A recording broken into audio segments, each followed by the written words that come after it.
Guess who just banged your elbow on the bookcase like an idiot? This guy. Hi everyone, it's Jenny and welcome back to my channel. Today I want to do something different, an experiment if you will, my first chatty video because I have been having some thoughts. Before I get into what I really want to say though, I need to apologise for the fact that my videos sometimes flash green, and I think that is because I have the worst internet in the Western world, and when I'm uploading the video the connection breaks and then that is what makes it go green, and I don't know how I can change that back. So I'm afraid until I move house in a few months and hopefully get better internet, that will probably happen again. Sorry for the low quality videos, guys. So I am a bit of a sucker for quite a few literary prizes, and at the end, just at the end of May / beginning of June, I just started reading Circe, and I felt like I could definitely finish this in time by the 5th of June before the Women's Prize winner was announced. But I didn't have time because I went on holiday to Bath for a weekend for my anniversary, and I would feel kind of rude if I just ignored my boyfriend because I had to finish a book, and I felt genuinely stressed about it because I thought, oh no, I can't do a video about the Women's Prize shortlist and I won't finish it in time. There's no way I'm going to finish this book in time before the winner's announced. And then I sort of realised no one cares. I'm not contractually obliged to anyone to do a video about this. There are excellent booktubers already doing that better than I ever could, I'm sure. And it doesn't matter because the thing is, it's kind of taken away from my enjoyment of reading. I'm only just over halfway through and it's really well written. But I think that pressure that I unnecessarily placed on myself to finish it in time for the shortlist winner being announced just has made me read it really slowly, and I can't get into it properly, which is such a shame. So I've sort of put it down and read other things, and I picked it back up again, but I might put it down again because I don't want to not enjoy it because I've given myself like book prize fatigue. And also I recently read upside down.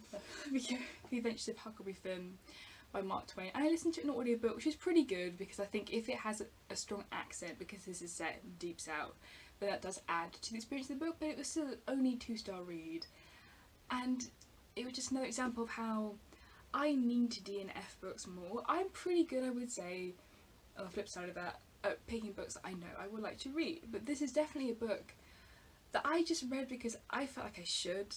I bought this because it's a classic and it's the father of American literature, so I should read this. But it's really just a bunch of boys that go on an adventure and it's just a list of people. It felt a bit like an early novel where it's just an adventure that doesn't have any great character development or interesting trajectory.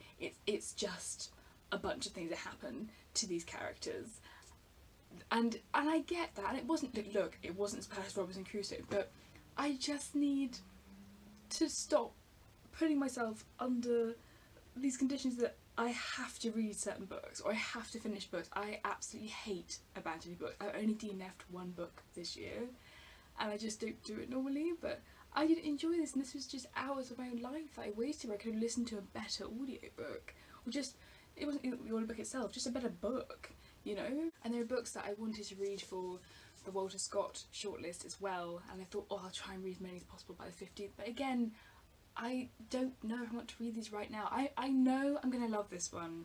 It's set in the 19th century, I mean, come on, and I'm sure I like this one as well. But I think I'm going to take them off my TBR this month because even if they win, I just think there are other books that I'm actually will be more interested in reading right now, and I've just placed stupid rules on myself. And does anyone else do this? I just wanted to like see if anyone could relate, because isn't it weird that how as readers, and especially I've noticed like since becoming like a public reader, I feel a lot of pressure to stick to my goals or to keep up with literary prizes, but there are so many of them and I don't have time to keep up with all of that.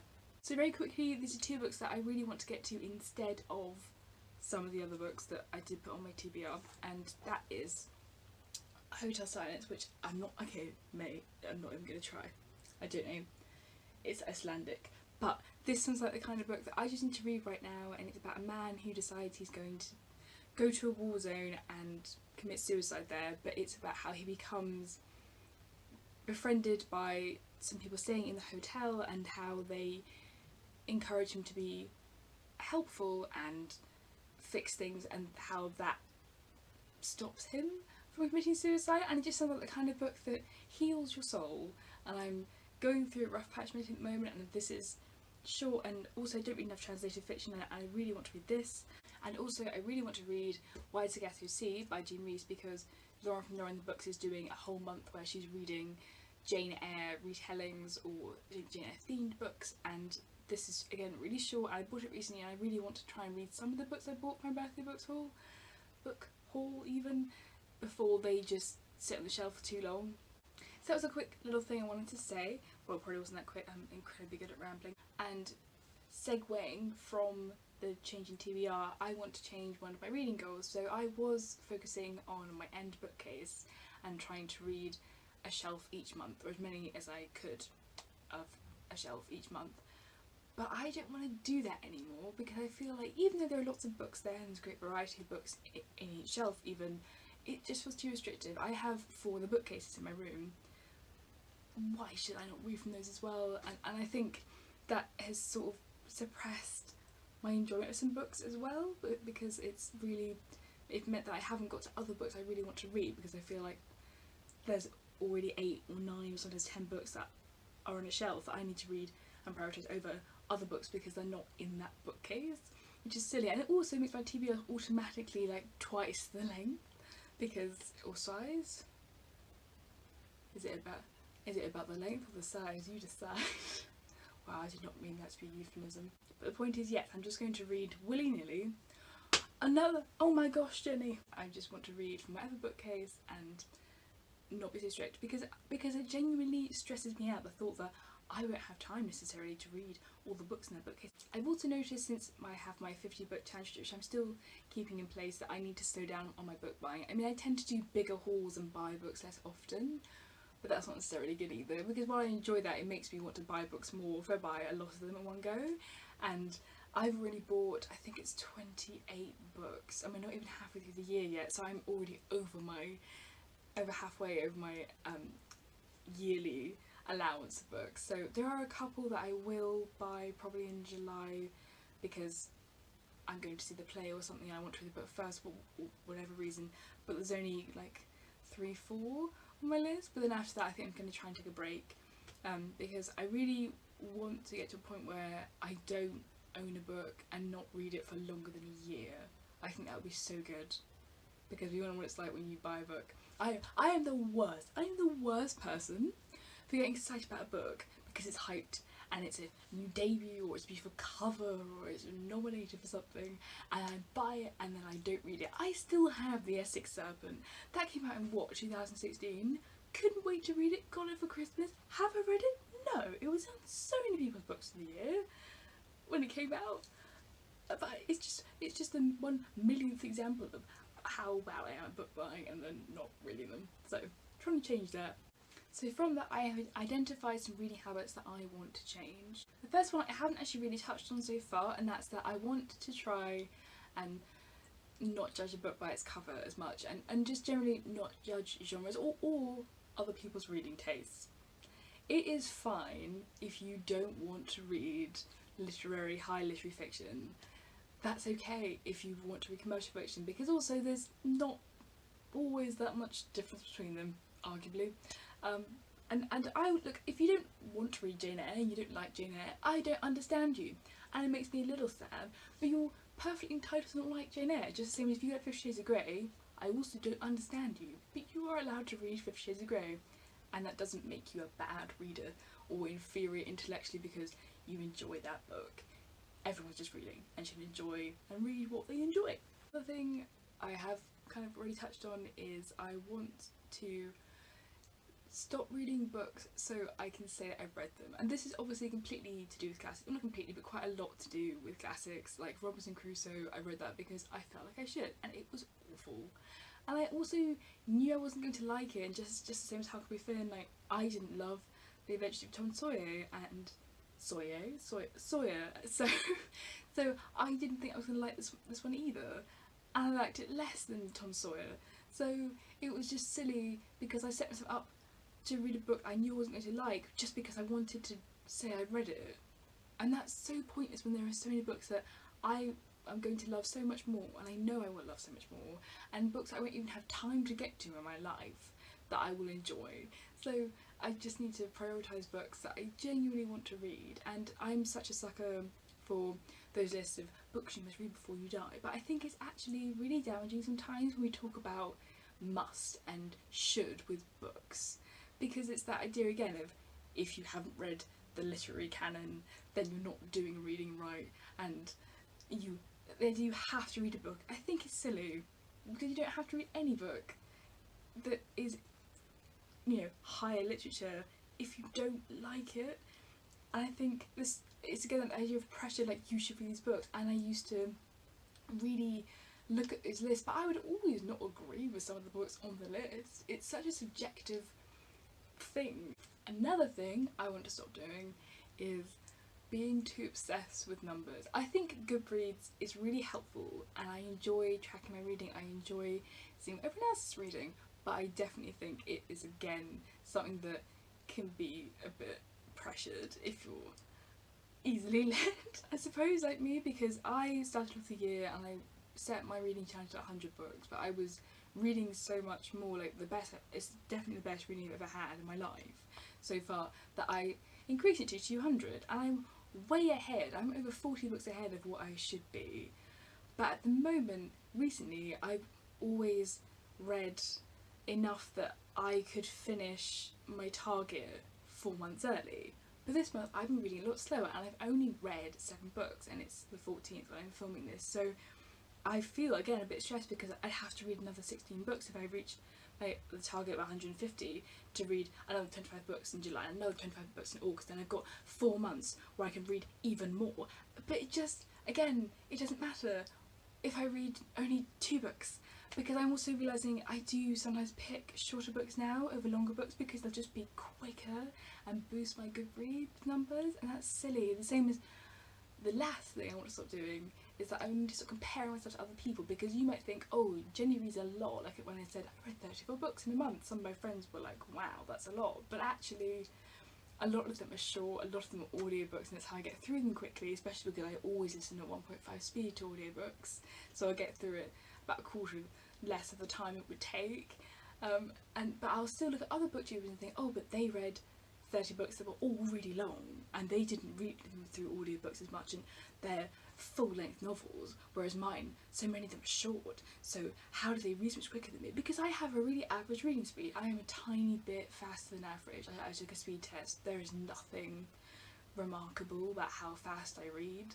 I just read a lot, and I'm enjoying that, but I just need to recognise it doesn't matter, because I know next year I'm not going to read 200 books. I'm not going to have time, and it shows how much time I should be spending on my PhD, really, because I'm reading a lot but not necessarily the right books, and I've got to work hard for my upgrade in October, so I need to just stop caring about numbers and what other people and how much other people are reading, and stop telling myself to read books because I think it looks good, because that's stupid. Because the thing is, I am a Victorianist, but I haven't read so many of those classics. I haven't read any Wilkie Collins. I haven't read probably about half of Dickens. I haven't read all of Gaskell. I haven't read over half of Hardy. And that is okay. I've only read 2 Trollope novels, and he wrote 47. But again, that's in a way wonderful, because then even though I read them later than other people, I've got the joy of discovering them still for the first time, and that's always a wonderful thing.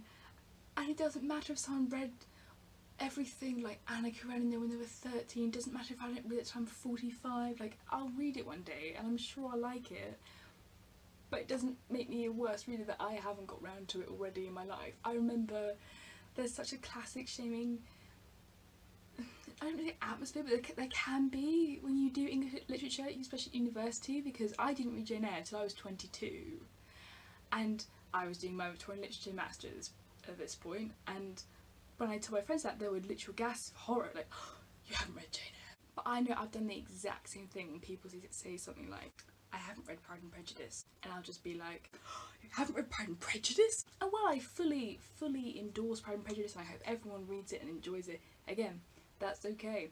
And that doesn't mean that I'm a better reader because I've read Pride and Prejudice and they haven't. I think it's just really hard to resist classic shaming and book snobbery when you study literature particularly, and it's not cool, man. It's not cool. Reading it, especially when I'm reading for pleasure, is really important to me, and I need to not care about looking clever. Sorry, this is a real ramble. I know that I should have structured this better, but basically I'm just saying reading should be fun, and we shouldn't judge others, and you should read what you want, because life's too short to read books that you think you should read that you might not actually enjoy, especially when you know you won't enjoy them, and you should just stop reading a book if you don't enjoy it, because that's just silly. That's a waste of your valuable reading time. And my TBR is going to be a lot looser, which I'm excited about.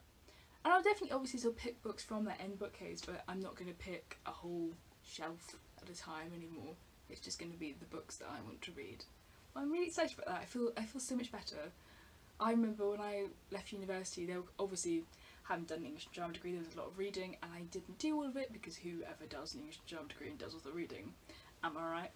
And I thought stupidly, oh, I'm going to read and finish all the books that I didn't quite get to after my degree is over, so that even though I've already graduated, I will still be able to say a few years down the line that I've read everything that I studied.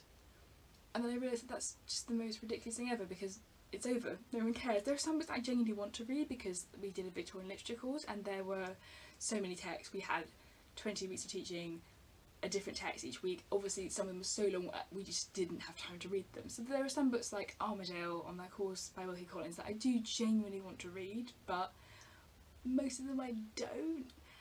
And I eventually got rid of some, and I found it a real wrench to do that, but it was actually really liberating, because again I just thought if I was in a bookshop I wouldn't have picked this up.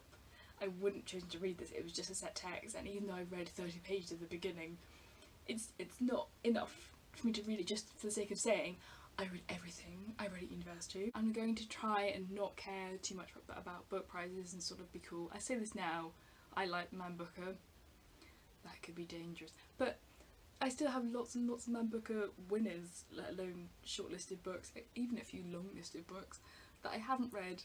So I'll see what genuinely interests me for Man Booker longlist / shortlist when it comes around, but I'm going to try and be chill, she says now. Also, side note, I'm really happy that An American Marriage won the Women's Prize. Even though I haven't quite finished Cersei, it is my favourite of the whole shortlist, so yay! I hope that wasn't too rambly. Who knows? Let me know in the comments if you have ever placed pressure on yourself like this with reading, and have you ever read a book that you didn't enjoy but you read just so you could say that you look clever for reading it. Let me know. But I hope to see you soon, and have a wonderful day. I mean, I hope you have a wonderful day. You know what I mean. And I will see you soon for Bookish Shenanigans. Bye!